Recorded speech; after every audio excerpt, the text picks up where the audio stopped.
ఇన్నాళ్ళు మనం చూసాం ఈ సినీ ఇండస్ట్రీలో కాస్టింగ్ కావచ్చు చాలా ఆరోపణలు వచ్చాయి. రీసెంట్గా హేమా కమిటీ నివేదిక తర్వాత మల్లీవుడ్లో కూడా ఈ వివాదం కొనసాగుతుంది సార్.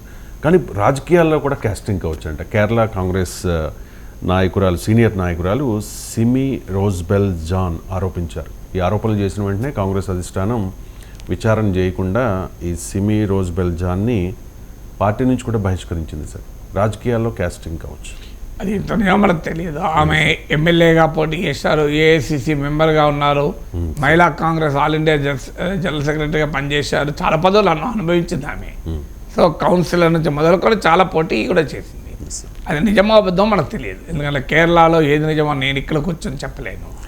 బట్ కాస్టింగ్ కోచ్ ఉండదా అంటే అన్ని వ్యవస్థలు ఉంటుంది, అనుమానమే లేదు.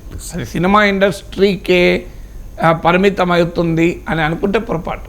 సినిమా ఇండస్ట్రీ కొంత గ్లామర్ ఇండస్ట్రీ కనుక, అది హైలీ అన్రెగ్యులేటెడ్ ఇండస్ట్రీ కనుక కొంత ఎక్కువ ఉంటే ఉండవచ్చు, ఎందుకంటే ఆ ప్యాషన్తో వస్తారు కనుక వాళ్ళు ఎక్స్ప్లాయిట్ చేస్తుండొచ్చు. కానీ అది అన్ని చోట్ల ఉండే అవకాశం ఉంటుంది, అన్ని చోట్ల మీకు కాస్టింగ్ కౌచ్ ఉండే అవకాశం ఉంటుంది.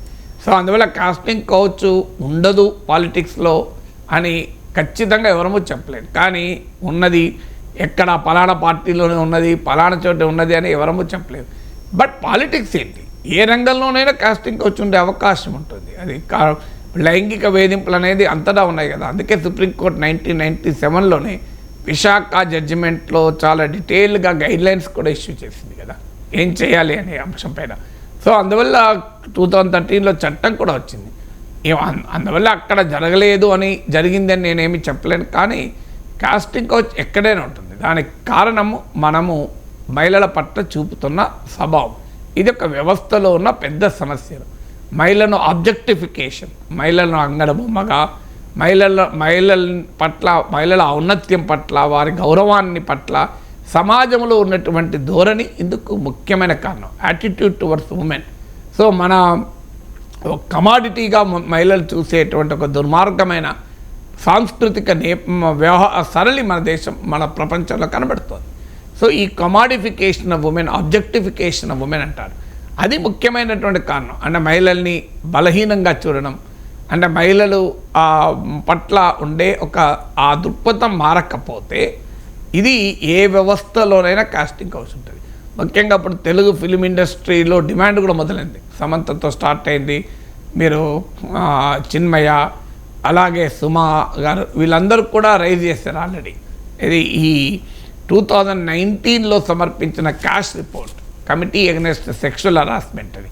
మీకు మలయాళం ఫిలిం ఇండస్ట్రీలో women and cinema collective WCC అనే సంస్థ చేసిన కృషి వల్ల ఈ హేమా కమిటీ ఏర్పాటైంది. ఇది ఇంత దాకా బయటకు వచ్చింది. కానీ మన అదే సమయంలో తెలుగు ఫిలిం ఇండస్ట్రీపై కూడా వాయిస్ ఆఫ్ ద ఉమెన్ అని ఒక పెద్ద ఇనిషియేటివ్ జరిగింది. సో ఆ ఇనిషియేటివ్ తర్వాత ఫిలిం ప్రొడ్యూసర్ నందిని రెడ్డి వీళ్ళందరూ కూడా రైజ్ చేశారు. వీళ్ళు రైజ్ చేసినప్పుడు ఈ మధ్య కూడా వాళ్ళు రైజ్ చేశారు. తెలుగు ఫిలిం ఇండస్ట్రీలో 2018లో ఈ ఆరోపణలు వచ్చాక 2019లో ఈ కమిటీ రిపోర్ట్ ఇచ్చింది. మరి ఇప్పటివరకు ఆ రిపోర్ట్ బయటకు రాలేదు. మరి ఎందుకు బయటకు రాలేదో మనకు తెలియదు. సో మరి ఇప్పుడు ఆ కమిటీ అగెన్స్ట్ సెక్షువల్ హరాస్మెంట్ అని ఫస్ట్ సమంత రైజ్ చేసింది ఇన్స్టాగ్రామ్లో ఆమె పోస్ట్ పెట్టి. సో దాని తర్వాత ఇప్పుడు చాలామంది తెలుగు ఫిలిం ఇండస్ట్రీలో సంబంధం ఉన్న సింగర్స్, ప్రొడ్యూసర్స్, యాక్ట్రెస్లు చేస్తున్నారు. అన్ఫార్చునేట్లీ అది కూడా మహిళల్లో డిమాండ్ చేస్తున్నారు. పురుషులు ఎందుకు డిమాండ్ చేయడంలో నాకు అర్థం లేదు. తెలుగు ఫిలిం ఇండస్ట్రీలో ఉన్న ఒక ప్రముఖ హీరో ఎందుకు డిమాండ్ చేయకూడదు ఈ రిపోర్ట్ బయట పెట్టమని? ఓ ప్రముఖ ప్రొడ్యూసరో డైరెక్టర్ ఎందుకు డిమాండ్ చేయకూడదు? మరి అన్ఫార్చునేట్ ఏంటంటే ఓన్లీ ఉమెన్ మాత్రమే డిమాండ్ చేస్తున్నారు.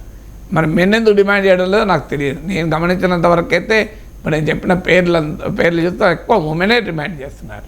మరి ఆ రిపోర్ట్ బయట పెడితే మనం ఒక పాలసీ రూపొందించుకోవచ్చు. ఇప్పుడు మీకు justice Hema committee Malayalam film industry మొత్తాన్ని కుదిపేసింది.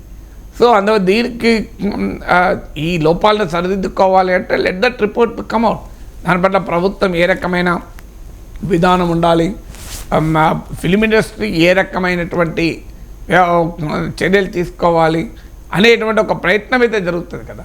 ఎందుకంటే ఇప్పుడు హేమా కమిటీ 2 రకాల ఎక్స్ప్లాయిటేషన్, ఒకటి సెక్షువల్ హరాస్మెంటే కాదు, రెండవది డిస్క్రిమినేషన్, అంటే ఉమెన్ ఆర్టిస్టుల పట్ల వారికి వేతన, వారికి ఇచ్చే పారితోషికంలో తేడా, వారికి ఇచ్చే గౌరవంలో తేడా, ఆఖరికి షూటింగ్ ప్లేస్లో వాష్రూమ్స్ కూడా ఉండవట, అంత దుర్మార్గం అని. సో అందువల్ల అలాంటి అనేక అంశాలని హేమ కమిటీ బయటికి తీసుకొచ్చింది. సో డెఫినెట్గా తెలంగాణ ఫిలిం ప్రభుత్వం కూడా ఫిలిమ్స్ వాయిస్ ఆఫ్ ద ఉమెన్కు రెస్పాండ్ కావాలి. ఫిలిం ఇండస్ట్రీలో ఉన్న పెద్దలు కూడా రియాక్ట్ కావాలి. దీనికి ఏదో తెలుగు ఫిలిం ఇండస్ట్రీ గౌరవం పోతుంది, గౌరవం పోయేది కమిటీల వల్ల కాదు, గౌరవం పోయేది ఇలాంటి దౌర్భాగ్యమైన సంస్కృతి ఉంటే గౌరవం పోతుంది. ఈ దౌర్భాగ్యమైన స్వభావ సరళి ఉంటే వస్తుంది. అందువల్ల గౌరవము పోగొట్టుకుంటున్న వారు ఎవరు, వాళ్ళ సంగతి తేల్చకుంటే ఫిల్మ్ ఇండస్ట్రీ గౌరవం పెరుగుతుందా? ఇప్పుడు మలయాళం ఫిల్మ్ ఇండస్ట్రీ కూడా ఈ వాదన వస్తుంది. ఇలా మనం మాట్లాడుకుంటే మలయాళం ఫిల్మ్ ఇండస్ట్రీ రెస్పెక్ట్ పోతుంది. అయ్యా రెస్పెక్ట్ పోతుంది, కాస్టింగ్ లేకుండా చేసుకున్నట్టు ముందు. అది అసలు రెస్పెక్ట్ పోయేది వార్తల వల్ల కాదు, కాస్టింగ్ కౌచ్ వల్ల. అది వదిలేసి వార్తలు డిమాండ్లు చేస్తే రెస్పెక్ట్ పోతుంది అంటున్నారు. అందువల్ల తెలుగు ఫిల్మ్ ఇండస్ట్రీలో ఉన్న పెద్దలు కూడా రియాక్ట్ కావాలి.